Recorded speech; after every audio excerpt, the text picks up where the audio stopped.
Olá, prepinautas! Vamos para mais uma aula, porque o mundo gira, é porque nós teremos a nossa aula de geografia. Gente, hoje nós vamos falar um pouco sobre ordem bipolar e multipolar.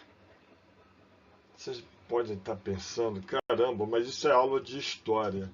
Mas isso acaba influenciando as políticas econômicas, as transformações sociais no mundo, até chegar nos dias atuais. Então a gente tem que entender um pouquinho da ordem, o que foi a ordem bipolar, a sua transformação da ordem multipolar, para a gente entender as influências no mundo e até mesmo no Brasil, certo? Vocês vão ver que tem bastante slides, mas eu vou passar muito rápido, depois eu vou colocar os slides em PDF e vocês poderão fazer uma leitura melhor. Primeiro conceito é você tem que entender, né? Ordem mundial, sempre tem uma ordem mundial, né? São uma forma de organização do poder entre as grandes potências, como que elas vão dividir o seu espaço e a sua influência. E aí tem as disputas políticas, econômicas, militares. Começou lá na forma colonial, né, no capitalismo comercial, Portugal, Espanha. Depois tivemos a forma imperialista, principalmente com a Grã-Bretanha. Vamos ver a ordem bipolar e vamos ver a ordem multipolar. Outro conceito também, que é interessante, né? É que a ordem mundial se refere-se ao equilíbrio internacional do poder, envolvendo as grandes potências, né? As suas áreas de influências, né? As disputas comerciais, econômicas, políticas, diplomáticas e culturais. Hoje nós temos uma ordem mundial que temos dois países hegemônicos, né? Estados Unidos e a China, né? Estão disputando, né, em todas as áreas, principalmente aqui que está faltando, né, tecnológicas, né? A área tecnológica que está dentro, né, da quarta revolução industrial, que nós já estudamos. E aí eu passo aqui um mapinha, né, como as divisões. Depois vocês vão olhar com carinho isso aqui. É interessante. Aí tem a fase colonial, a fase imperialista, a fase bipolar e a fase multipolar. Nós vamos estudar esses dois, bipolar e multipolar. A colonial e imperialista nós já estudamos nas fases do capitalismo comercial e industrial. A fase bipolar ela pega principalmente o final do capitalismo industrial, bem finalzinho, o capitalismo financeiro e agora o capitalismo informacional, certo? Mas antes da gente falar sobre ordem bipolar, nós vamos falar sobre a União das Repúblicas Socialistas Soviéticas. Eu tenho certeza que vocês já estão estudando isso em história. Eu só vou dar alguns tópicos rápidos só para relembrar, certo?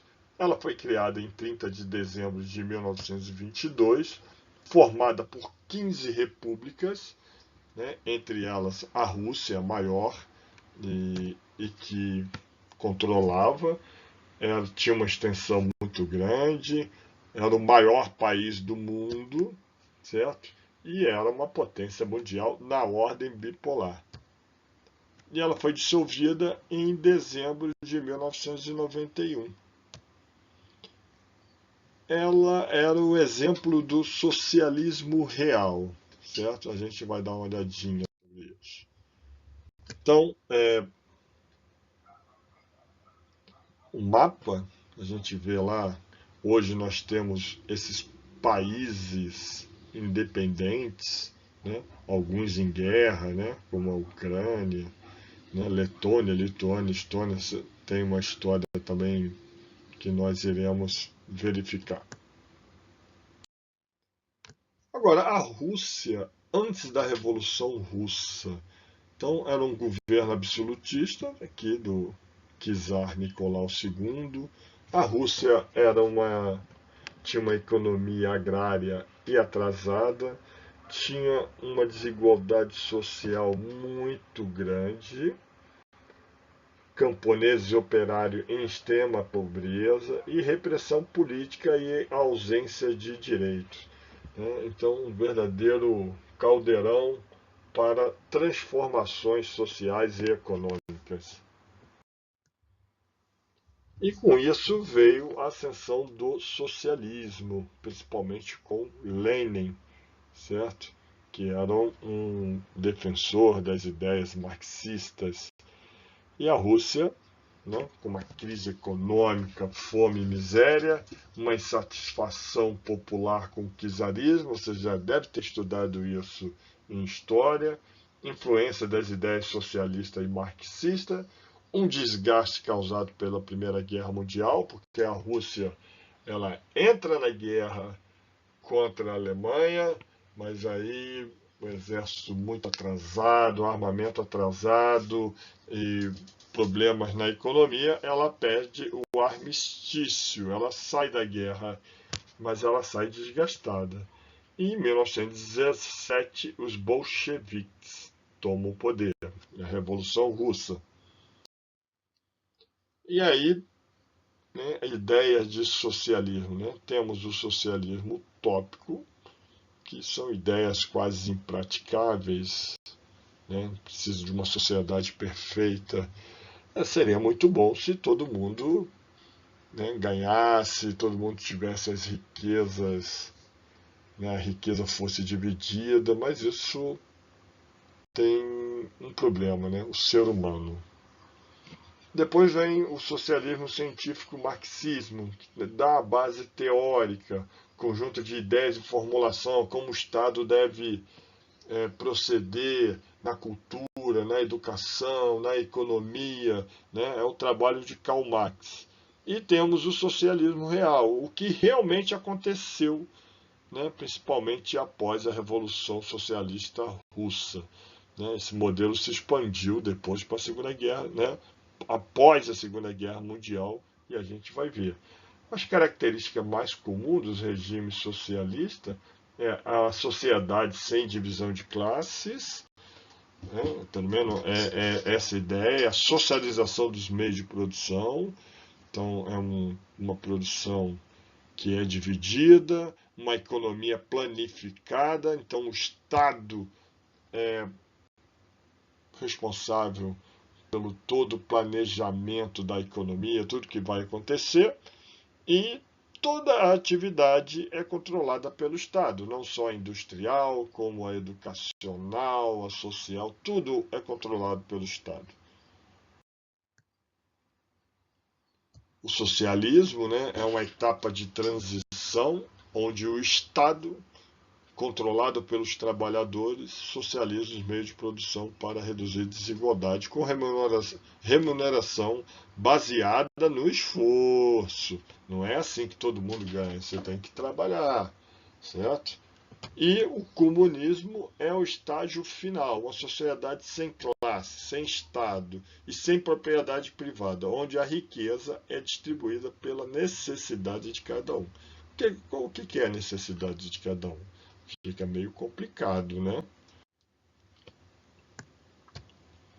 E aí eu deixo uma tabelinha, né, para que vocês possam verificar o que é comunismo, o que é socialismo. Né? O comunismo é a fase final. Né? O socialismo é uma etapa de transição. Então, os governos socialistas. Às vezes o pessoal confunde, você é comunista, você é socialista. Não, então, para você ter essa ideia bem arraigada dentro de você. O socialismo real, lá na União Soviética, né, que foi o berço dessa ideia e que foi disseminada pelo mundo, principalmente pós Segunda Guerra Mundial. Socialismo aplicado na prática, uma economia planificada pelo Estado, isso realmente aconteceu, propriedade coletiva dos meios de produção, aonde se produzia, então não tinha propriedade privada, as fábricas, as indústrias eram coletivas, eram do Estado. Partido único, forte controle político. Isso aconteceu na União Soviética, acontece na China hoje, né, nos países socialistas que a gente conhece pelo mundo. E aí vem as diferenças, né? Capitalismo versus socialismo. O capitalismo visa a propriedade privada, já estudamos isso. O socialismo estatal e coletivo. Economia de mercado, socialismo, economia planificada. Livre iniciativa, né, na economia principalmente, e forte atuação do Estado, uma coisa bem estatal. No capitalismo gera desigualdade social e no socialismo busca por igualdade social, não? Né? Mas acaba tendo também um pouco, né? Ou demais, porque a gente nunca sabe o que acontece lá do outro lado. As informações chegam bem poucas, né? E Segunda Guerra Mundial, né? Teve a Segunda Guerra Mundial. Também não vou entrar em detalhes porque vocês vão estudar na história.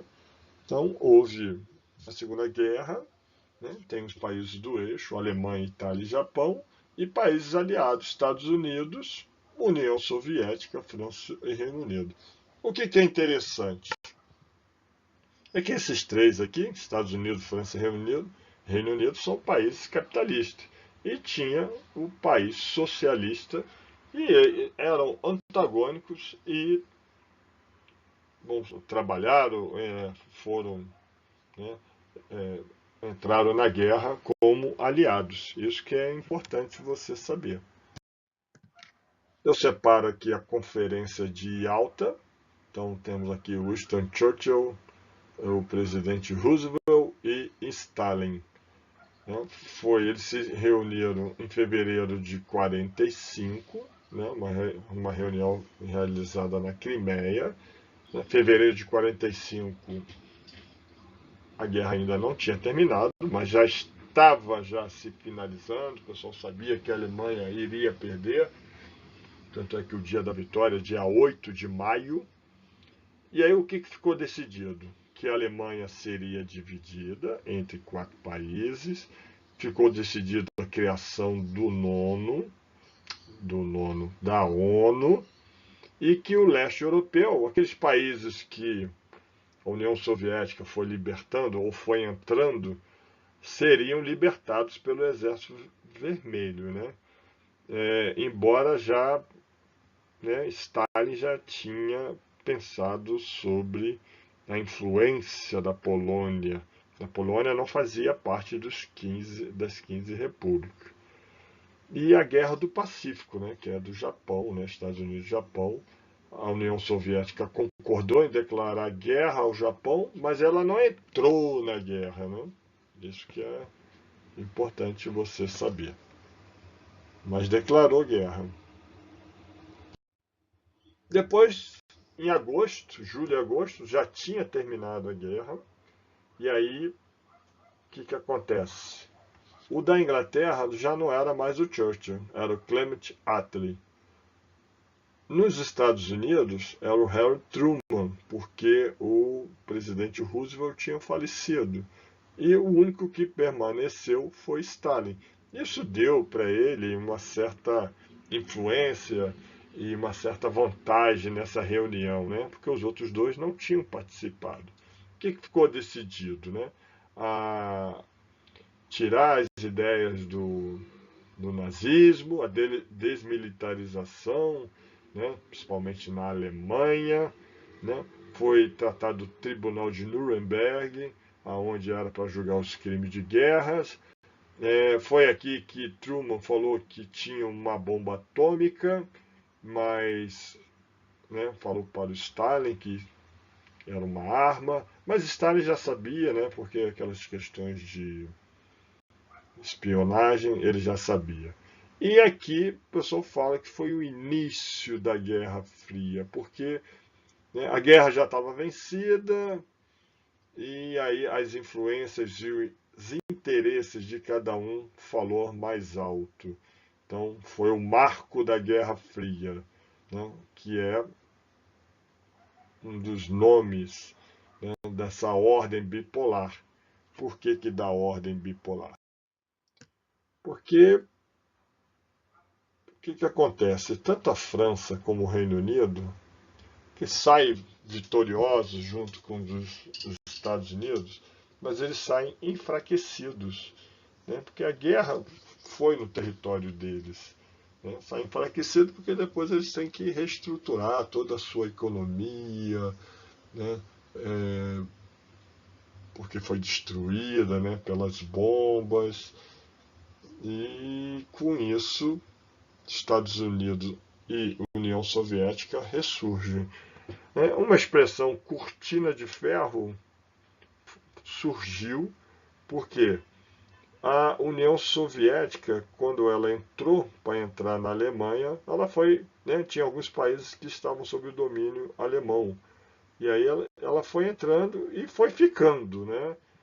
Polônia, Tchecoslováquia, que não existe mais, né? Hungria, Romênia, Bulgária. E esses estados que dentro da segunda reunião que houve eram para ser libertados, mas a União Soviética, né, ficou sob o domínio. Tinha governo, tinha tudo, mas ficou sob o domínio. E aí o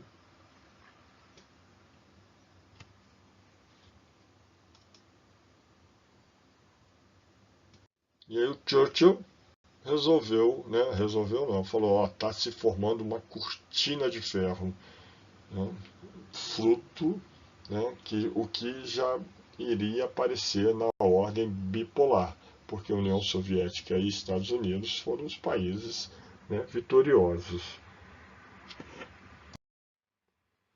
E a ordem bipolar é uma divisão política e econômica entre dois polos, entre o americano e o soviético. Veja como estou falando russo, estou falando soviéticos. Certos países ocidentais eram regidos pelo modelo econômico capitalista, onde tinha os Estados Unidos como grande influenciador, o país hegemônico, e a União Soviética era a grande líder do modelo econômico socialista. O mundo, a partir da Segunda Guerra Mundial, foi isso.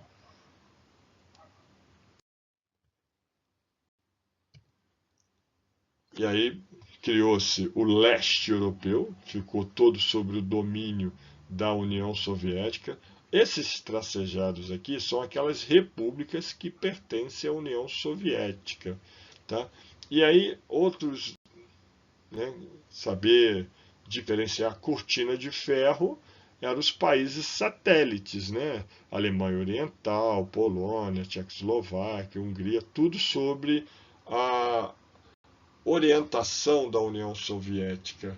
Tinham governos próprios, mas eram subordinados às orientações de Moscou, certo? Que era a capital da União Soviética. Engraçado que vocês pensam assim, a União Soviética, o Brasil jogou contra a União Soviética na Copa de 58. E aí, o que que era o time da União Soviética? Era um monte de lituanos, letônios, letões, né? Lituanos, ucranianos, cazaques, então aquelas 15 repúblicas. Isso era a União Soviética, né? E os russos também, né? Então sempre tinham times maravilhosos de basquete, de futebol, de vôlei, porque tinha uma diversidade muito grande de países dentro da União Soviética. Então, a cortina de ferro, para que vocês possam ver melhor, né? Então, aqui a parte da União Soviética Isso foi um termo criado pelo Churchill. E a Iugoslávia? A Iugoslávia já era um país, Iugoslávia e Albânia, países socialistas que se transformaram, mas assim, não tinha uma certa dependência das ordens de Moscou, certo? Não faziam parte da cortina de ferro. Tinham uma certa autonomia, uma autonomia maior, mas eram países socialistas.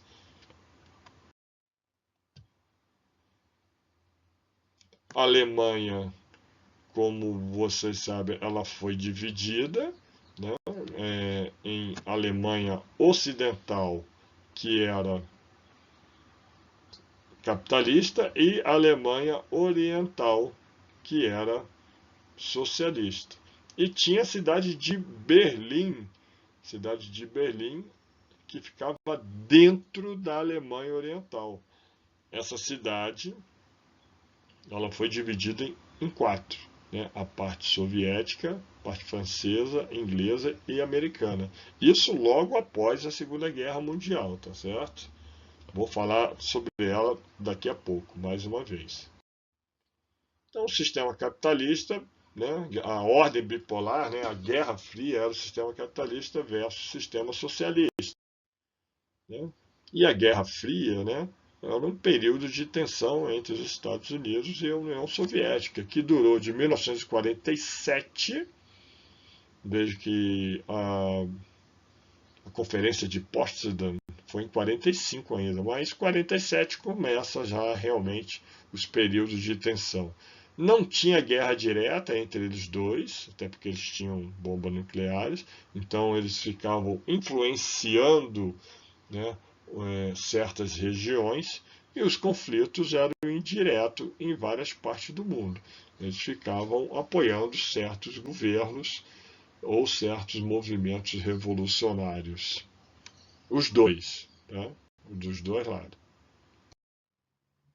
Bota aí mais uma vez a diferença entre capitalismo e socialismo. Vocês vão ler com carinho isso aqui.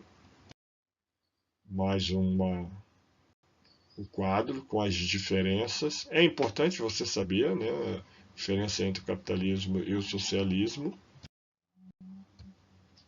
E aí a Guerra Fria, né, vou falar novamente, né, essa tensão geopolítica. Aí vem a doutrina Truman em 1947, que era aqueles investimentos, né, aí junto com o Plano Marshall, né, o Plano Marshall mais voltado para a Europa, e a doutrina Truman também um pouco para o Japão. E isso aconteceu até acabar a União Soviética em 1991. Né? O que foi a Guerra Fria? Período de tensão entre os dois países hegemônicos, Estados Unidos e União Soviética, né? Sem guerra direta, conflitos indiretos. Estou repetindo novamente. E aí nós temos, dentro da Guerra Fria, alguns períodos. Né? A máxima tensão foi quando o clima estava muito tenso, e aí acontece algumas guerras, né? Aí tinha o Plano Marshall e o Comecon atuando nas duas áreas. A gente vai ver o que é o Plano Marshall e o Comecon. Muitos conflitos, crise do bloqueio de Berlim, Revolução Chinesa, 1949, Guerra da Coreia, divisão da Coreia, né? Então, e o mundo à beira de uma disputa nuclear. Então, muita coisa acontecendo. Depois veio a coexistência pacífica, né? As duas potências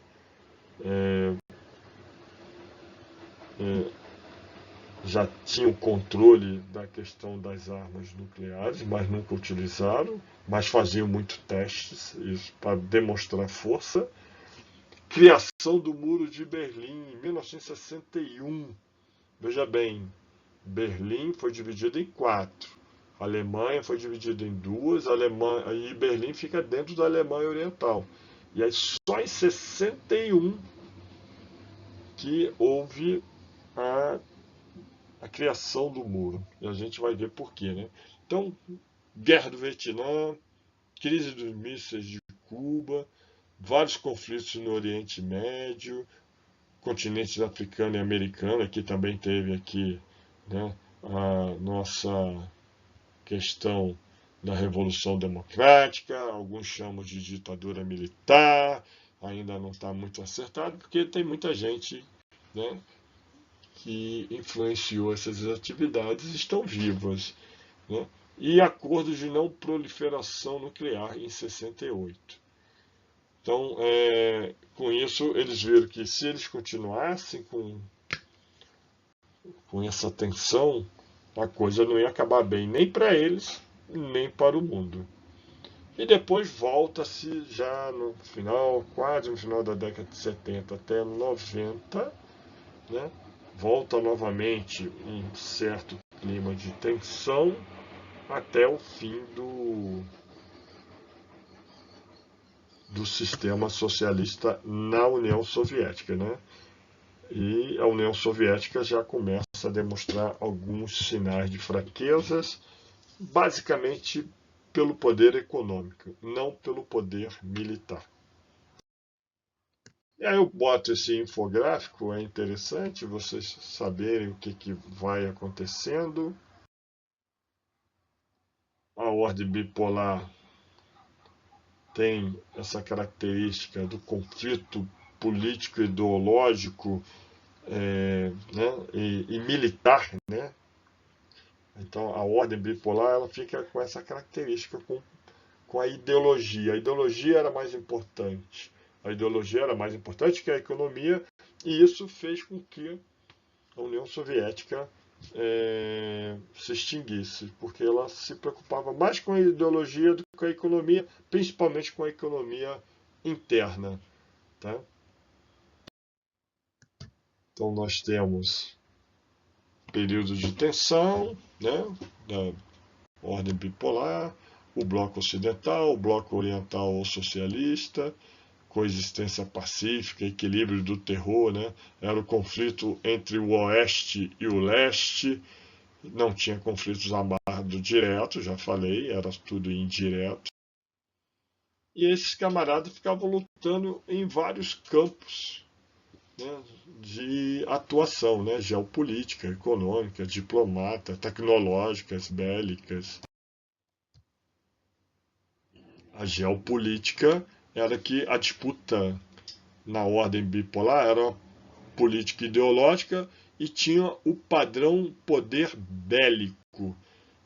Quem tinha o maior exército era mais forte. Então eram dois exércitos muito poderosos, porque esse era o pensamento durante a Guerra Fria, durante a ordem bipolar. No aspecto econômico, então tinha lá a doutrina Truman, que aí tinha um plano Marshall, que era a reconstrução da Europa, versus o Comecon, que era o Conselho de Assistência Econômica Mútua. Então, a União Soviética, naqueles países que pertenciam à Cortina de Ferro, principalmente, Cuba também era muito influenciado pela União Soviética, tanto é que quando acaba a União Soviética, Cuba começa a ter problemas econômicos muito fortes. E o mundo era dividido em primeiro mundo, segundo mundo e terceiro mundo. Só para que, né, então, as áreas de influência de cada área, plano Marshall, cortina de ferro, quero que vocês fiquem bem entendidos nisso aí.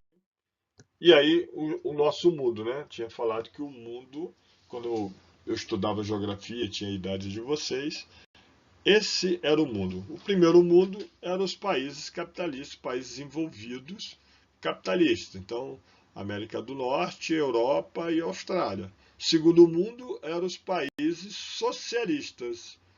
E o terceiro mundo era o restante, né? Então, toda a América, toda a África, países, né, aqui da Ásia, China, era isso o mundo, primeiro mundo. países desenvolvidos capitalistas, segundo mundo, países que eram socialistas. E o terceiro mundo, os subdesenvolvidos, né? Que era todo, mesmo os países que eram capitalistas e socialistas.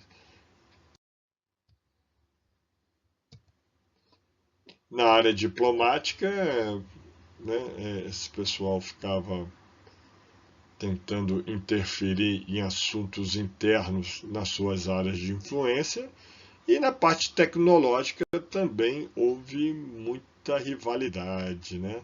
Principalmente na tecnologia bélica e nos armamentos nucleares. Na parte bélica, né, além da corrida armamentista, tinha a corrida espacial, certo?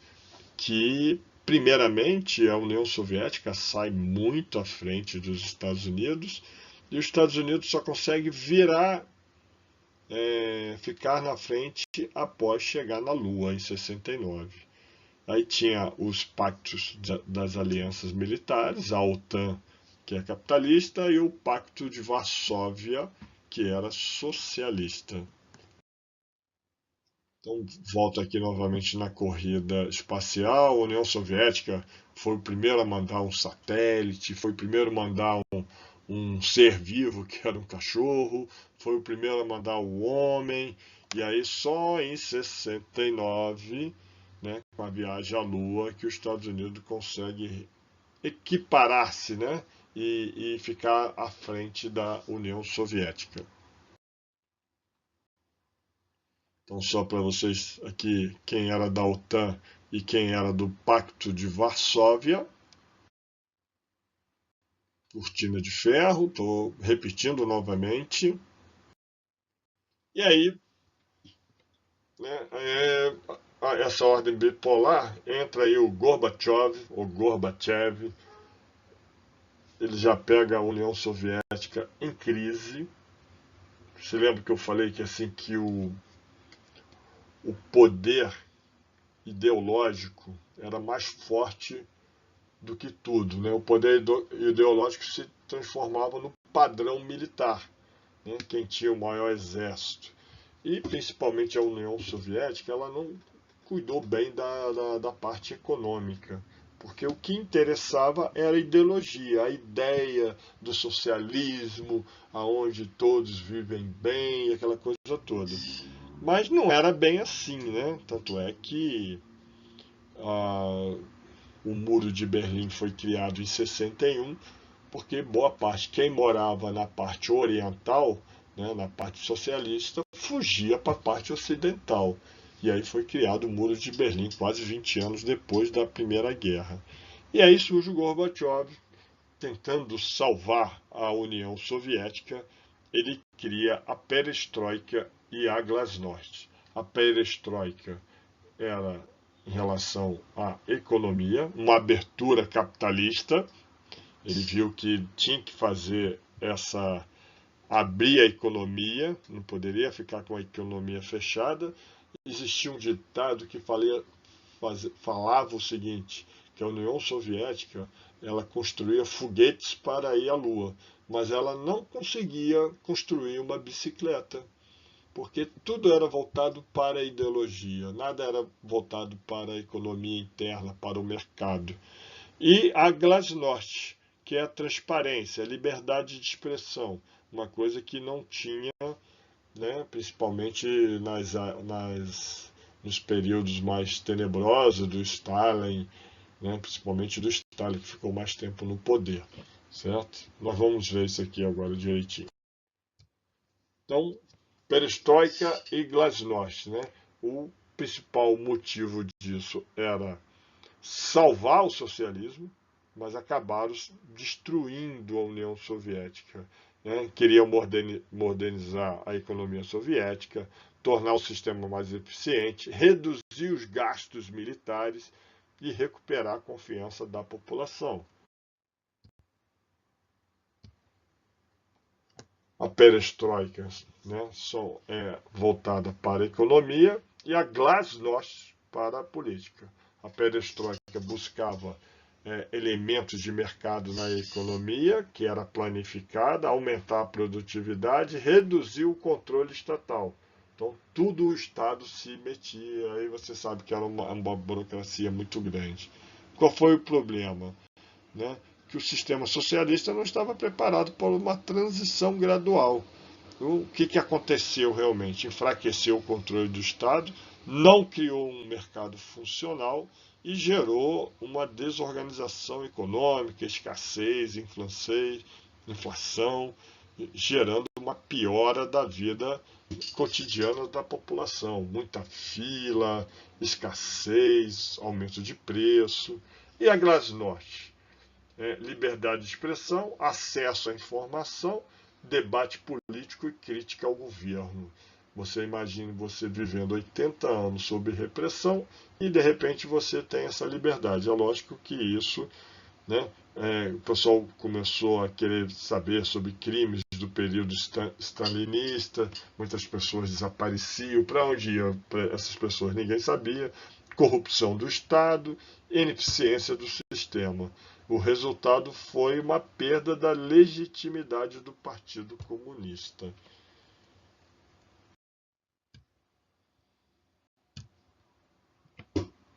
O efeito combinado das duas reformas levou a uma crise econômica, uma crise política ideológica, né, e fortalecimento de movimentos nacionalistas nas repúblicas soviéticas, aquelas repúblicas que faziam parte da União Soviética. E, sem uma repressão forte, o Estado perdeu sua capacidade de controlar o processo. A consequência foi o enfraquecimento do poder central, queda do Partido Comunista, declarações de independência das repúblicas e, no final, a dissolução da União Soviética. Isso eu vou mostrar através de um videozinho muito interessante para que vocês possam ver e sentir o que aconteceu. Isso eu era cadete do segundo ano, hein, gente, em 1991. Tá? Então a perestroika e a glasnost, elas tentaram reformar o socialismo soviético, mas o que aconteceu foi que eles acabaram enfraquecendo o Estado.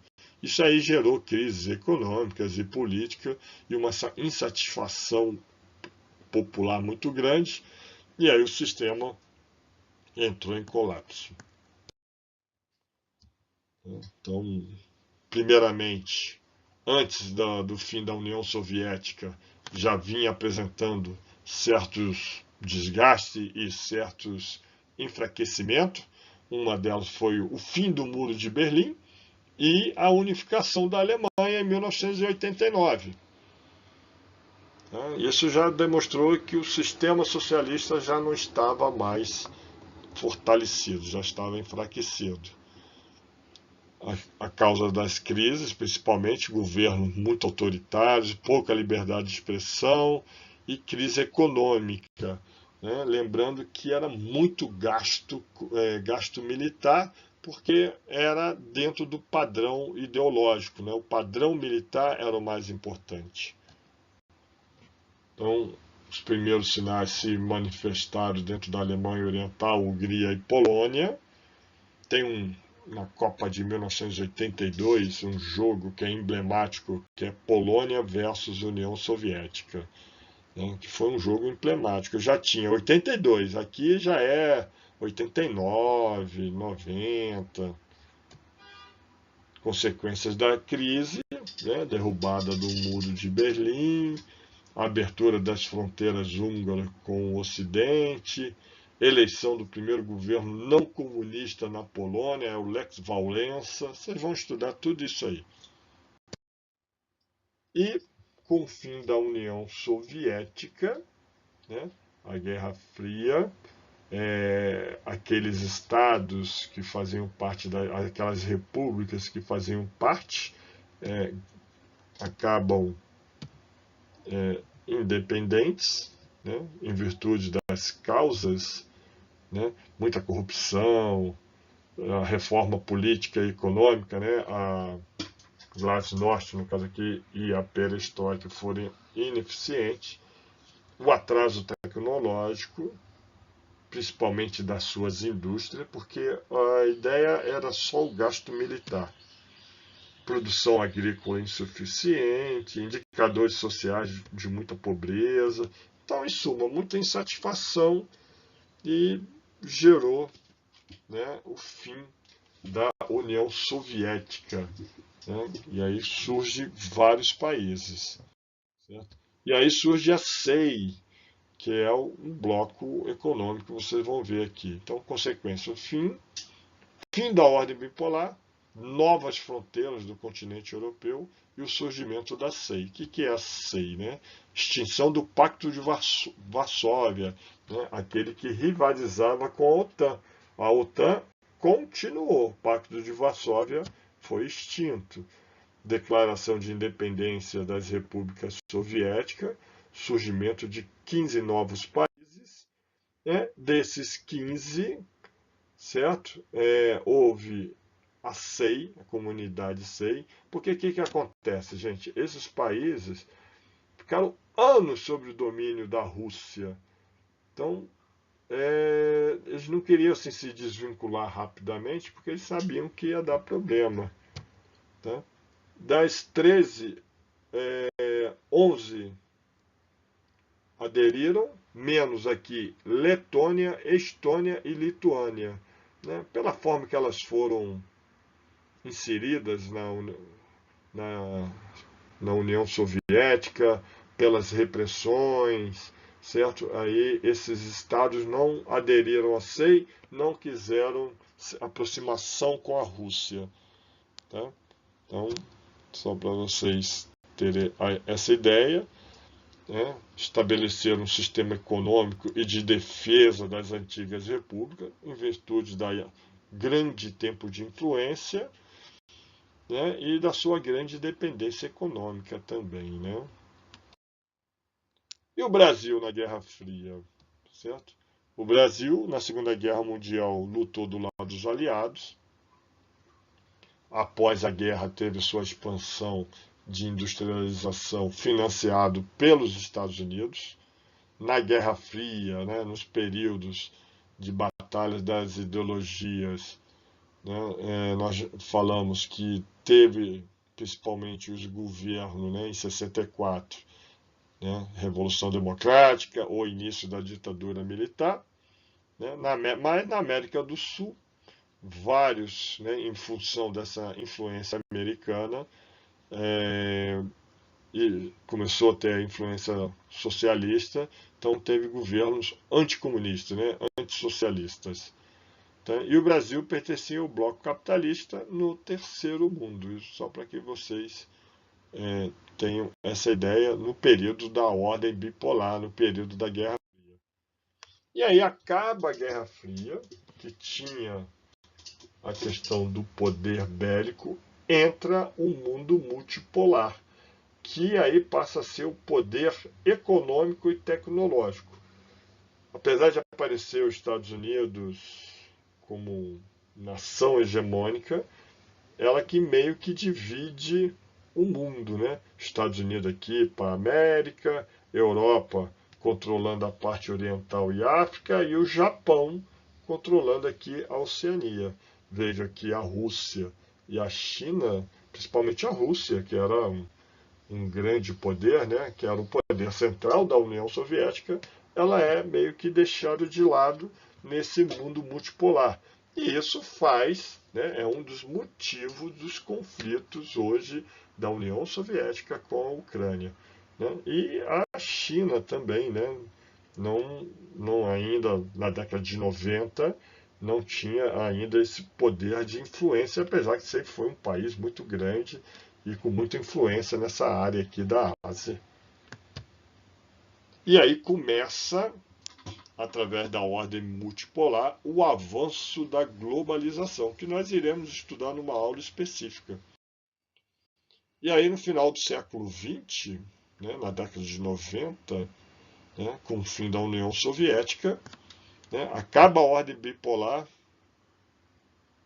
muito marcado pela nova pensamento econômico neoliberal e pela forma de comércio, que é a globalização, acaba afetando vários países, inclusive o Brasil. Principais causas, né, dificuldades, problema do fim do socialismo, né? Falta de democracia, privilégio para os integrantes da burocracia estatal, né? Vejo que o socialismo tinha aquela de menos classe social, né? Não ter classe social, mas não era isso que aconteceu, né? Existia uma classe, principalmente a classe burocrática estatal, que tinha vários privilégios, né? Controle total dos meios de comunicação, né?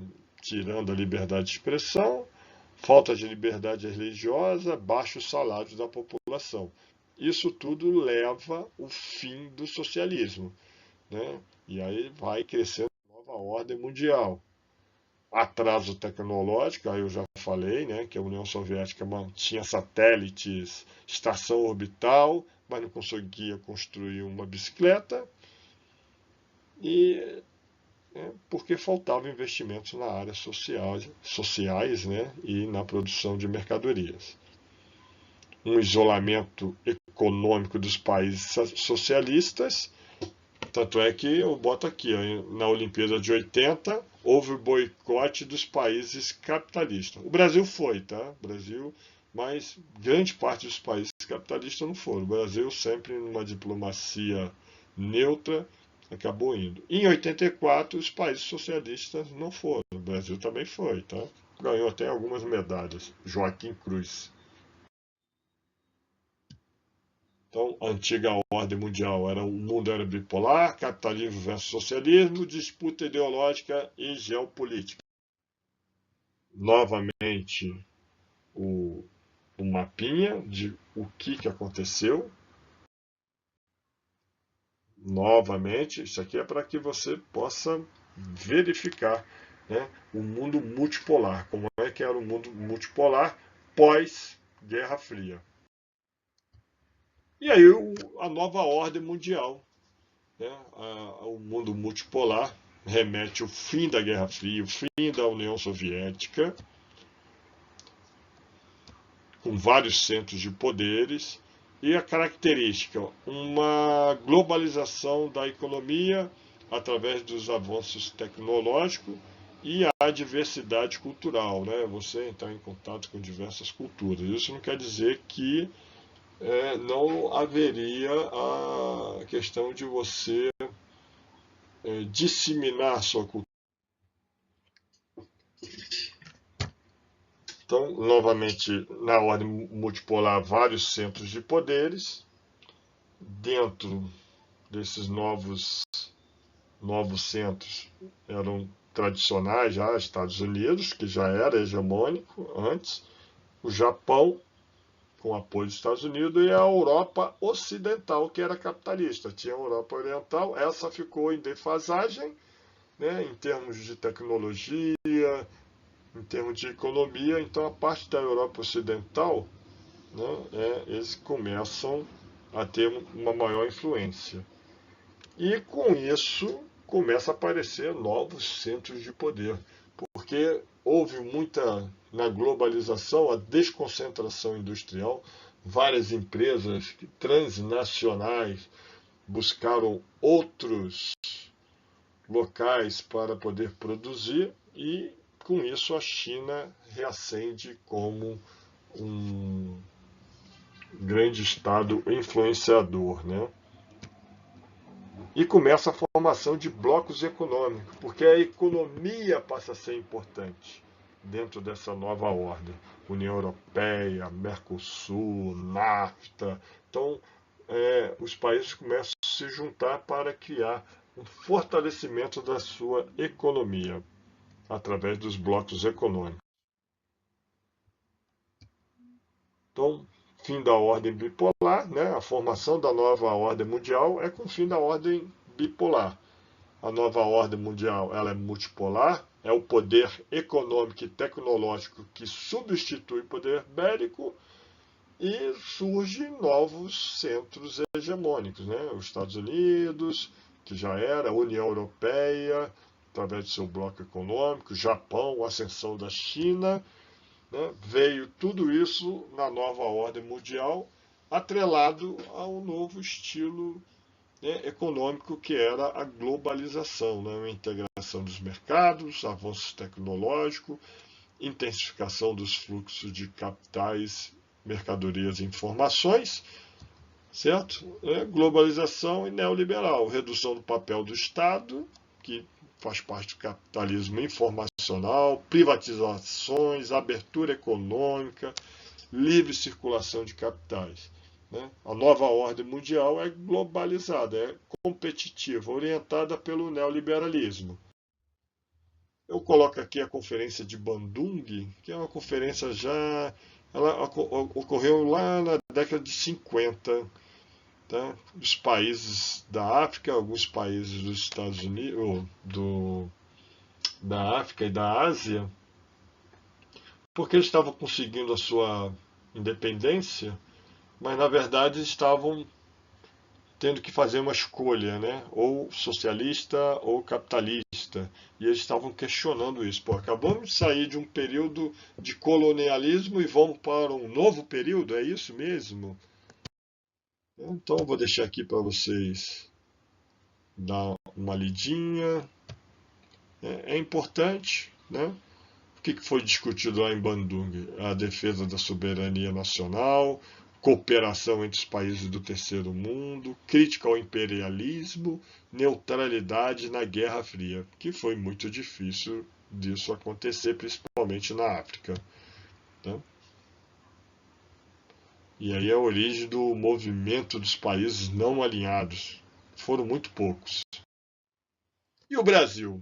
O Brasil, na nova ordem mundial, com a globalização, né, chegando na década de 90, muito investimento estrangeiro entrando, principalmente na telefonia, vários setores produtivos foram privatizados, empresas estatais, principalmente de produção de aço, né, tinha CSN, CST, Vale do Rio Doce, privatizações das estradas, porque era muito ruim as nossas estradas, foram privatizadas, uma inserção maior do Brasil no comércio internacional, principalmente nas suas commodities, e impactos negativos, né? Alguns setores, houve uma desindustrialização porque os nossos produtos, a nossa indústria não estava preparada para receber produtos externos, que eram muito mais baratos, tinham muito mais tecnologia, e aí foi se fechando, indústria de brinquedo, eletrodoméstico. Nós tínhamos uma indústria automobilística, que era o Gurgel, ela foi fechada, ela não aguentou, né, a pressão e os custos, né, não teve incentivo. E com isso, cria-se uma dependência econômica muito grande e tecnológica. Tá? Vou botar aí a palavra tecnológica. Aumento das desigualdades e uma vulnerabilidade às crises globais. Então, quando acontece uma crise lá nos Estados Unidos, acaba afetando o mundo inteiro, inclusive aqui no Brasil. Tá?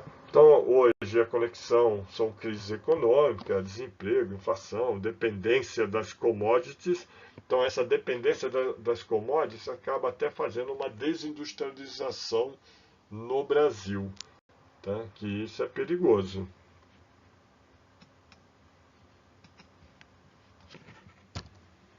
Então, privatizações aí na década de 90, só para que você possa ter conhecimento, porque faz parte dessa visão neoliberal, né? É um Estado mínimo.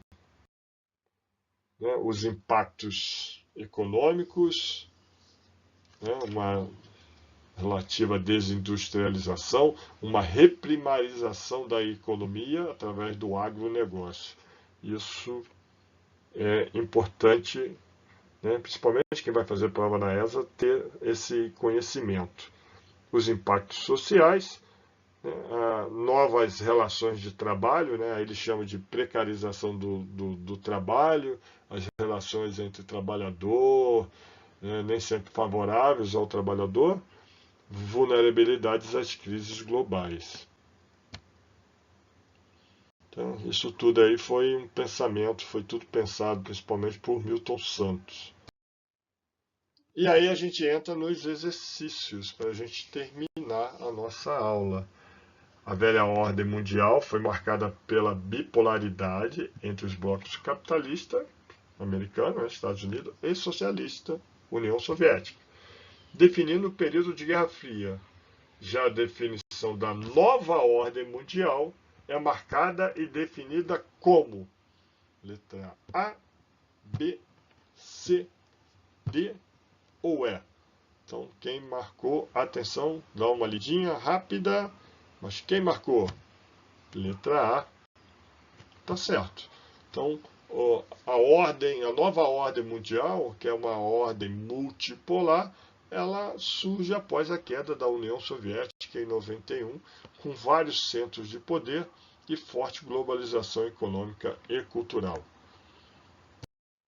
Uma outra questão, com a consolidação da nova ordem mundial, houve mudanças na forma de polarização global. Assinale a alternativa que expressa corretamente essa transformação. Então, letra A, letra B, letra C ou letra D de dado? Atenção, quem marcou D de dado está correto, né? A antiga divisão entre o leste socialista e o oeste capitalista foi substituída por uma polarização entre o norte desenvolvido e o sul desenvolvido. Antes o conflito era oeste e leste, depois da ordem multipolar passa a ser norte, países desenvolvidos, e o sul, os países não desenvolvidos ou em desenvolvimento. Isso é importante saber. A chamada nova ordem mundial está associada às transformações significativas no cenário geopolítico internacional. Considerando seu marco inicial, assinale a alternativa correta. Letra A, B, C ou D de dado? Então, quem marcou B de dado, iniciou-se com o fim da Guerra Fria, simbolizado pela queda do Muro de Berlim, que foi em 89, e o fim da União Soviética em 91. E vamos para a última questão. Então, o fim da Guerra Fria e a desagregação da União Soviética puseram fim ao mundo bipolar e a antiga classificação dos países em primeiro, segundo e terceiro mundo. O segundo mundo reuniu os antigos países socialistas. Hoje, a nova ordem mundial, representada na figura, divide as nações em pobres e ricas, ou subdesenvolvidos ou desenvolvidas. Assinale a alternativa que melhor descreve a nova ordem mundial. Gente, letra A, países emergentes. Né? Letra B, que começa aqui com os antigos países socialistas. Letra C, a multipolaridade modificou a distribuição da riqueza. Letra D de dado é o conflito norte-sul. E a letra E. Então, saiu essa classificação, né? Primeiro, segundo e terceiro, e, na verdade, é a letra D de dado, é o conflito norte-sul, né? Que antagoniza, de um lado, a tecnologia, o alto nível de vida e riqueza, e, de outro lado, a exclusão dos novos meios técnicos científicos, baixo nível e de vida e pobreza. Nós já estudamos migrações, e aí a gente percebe que dos países pobres, principalmente no hemisfério sul, fogem ou se deslocam para os países mais ricos, né, gerando todo aquele problema de refugiados, né, as pessoas tentando passar as fronteiras, que é muito difícil. Pessoal, chegamos ao final de mais uma aula. Espero que vocês tenham gostado. Não esqueçam da sua preparação física, ela é importante. Pessoal, um grande abraço, até a próxima aula.